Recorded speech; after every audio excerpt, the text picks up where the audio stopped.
This is a precedent-setting case. Both sides have extraordinarily valid points. It's not appropriate for the government to ask any company, technology company, to weaken the security in its products. Apple and Wickr and a lot of the other tech companies have very much worked with law enforcement in past cases, but the way that they're asking Apple to help is very concerning here. They're asking them to create new exploit code. An exploit is a cyber weapon, and that's a really scary precedent to set. Overwhelmingly, a lot of the folks that I've spoken to are siding with Apple on this one. We've stated our position very clearly. We're not a fan of backdoors. We've been very vigilant across our portfolio, and we're watching that case carefully.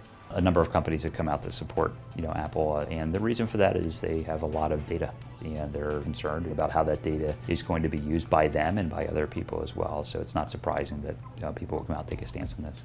We certainly support the mission of our law enforcement, and we do comply with legal, orders when we need to.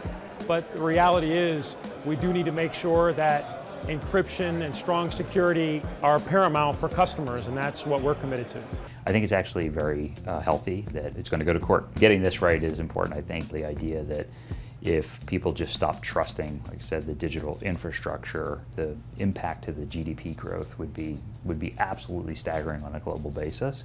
So the stakes are very high, and we really, as a society, can't afford to do anything other than get this right. Part of what's going to happen in all of this is that we'll have a chance to have those discussions, get some of the issues out on the table, and work towards some solutions. I would like to see the FBI act properly and not put one case before the security of us all. This whole interaction between government and industry and tech companies trying to get information from them, this has always happened. But it wasn't until Snowden, it wasn't until a lot of this came to light that people started questioning and really pushing back on these types of requests. And I think it's important that companies like Apple continue to do this. Tim Cook is a national security hero here because he's really looking at the long-term benefit of us all. It's something that will be his legacy. Hey YouTube fans, I'm Landon Dowdy from CNBC. Thanks so much for checking out our channel. Here you'll find videos packed with all the info that you need to be smarter about your finances. Be sure and subscribe by clicking right here, and click on all the videos around me to see CNBC's original series Young Money, Tech Bet, Kramer's Mad Money, and all the latest from CNBC.